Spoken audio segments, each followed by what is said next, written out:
It's a blessing, but it is not licensed to do our own thing. But unfortunately, that is precisely what we are doing, under the guise of worshipping God. We have made God in our own image and our own likeness. We tell him our demands, our lusts, and we expect him to fulfill them immediately. We want instant gratification.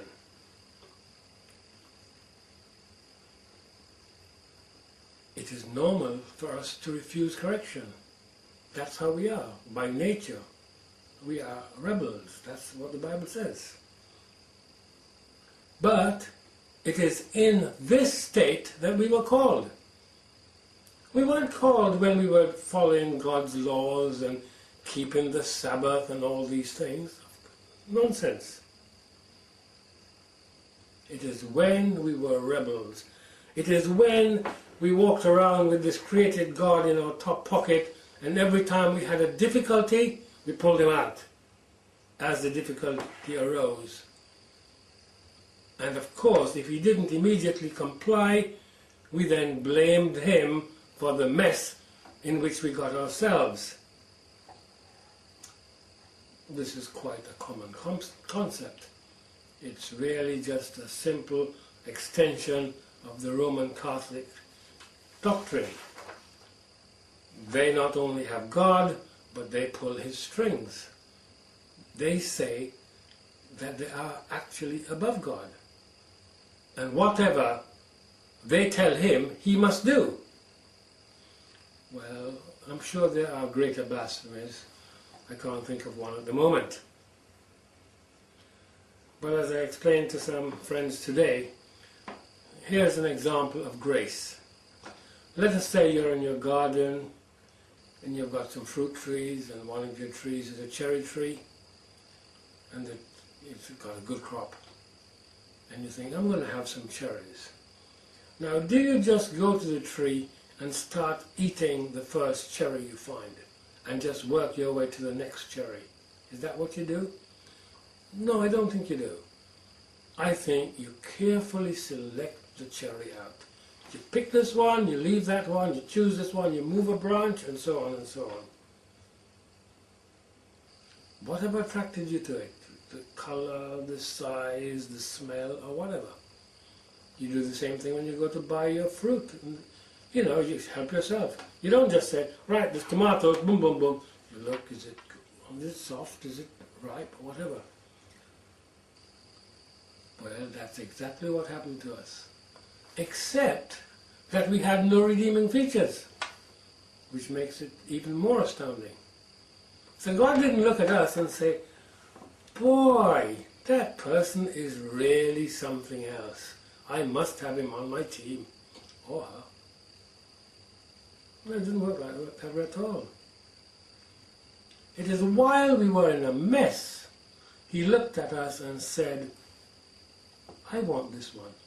I want that one for the work I have already assigned for them.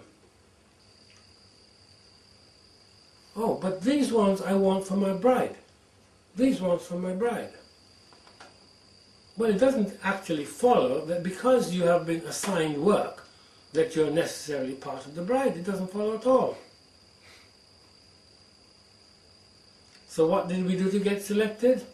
Absolutely nothing at all. Pharaoh, Nebuchadnezzar, Cyrus were all called by God to do specific jobs. I don't really believe that they will be part of the bride. Of course, I could be wrong.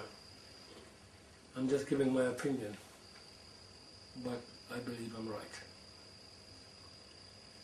To be called, to be chosen, to be part of the warrior bride is all a matter of grace.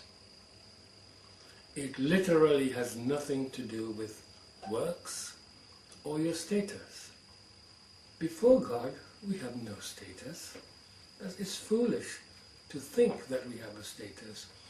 But you look at your television, you look at your God channel and Christian channel and every other channel, you look at the news, and you will see a set of arrogant people strutting around, whether they be politicians, pastors, whatever you want to call them.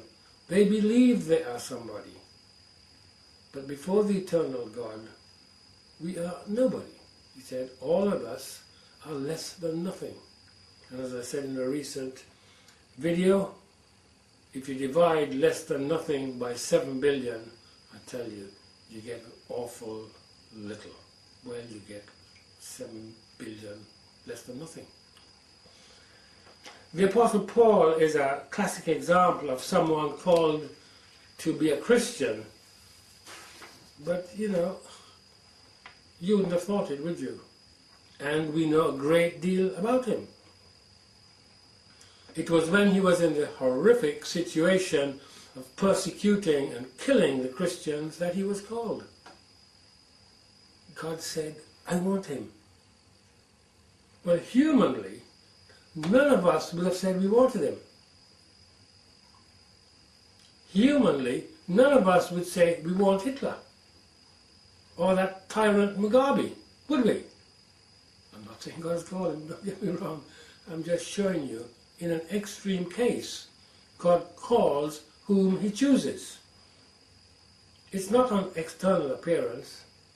It is because he knows the end from the beginning. That's why. I think I will come to that later. I think I mentioned that, yes.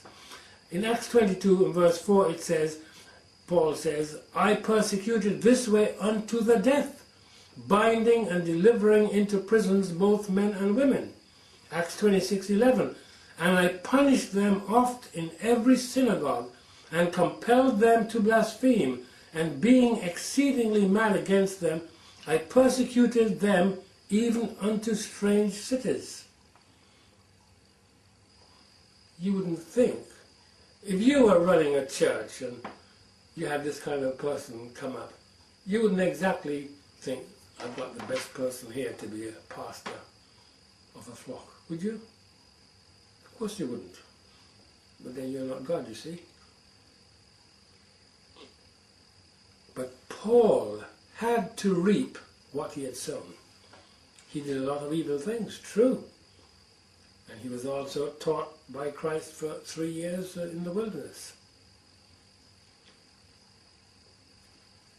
But he had to reap what he had sown. And we just told you what he had sown. Persecution and death.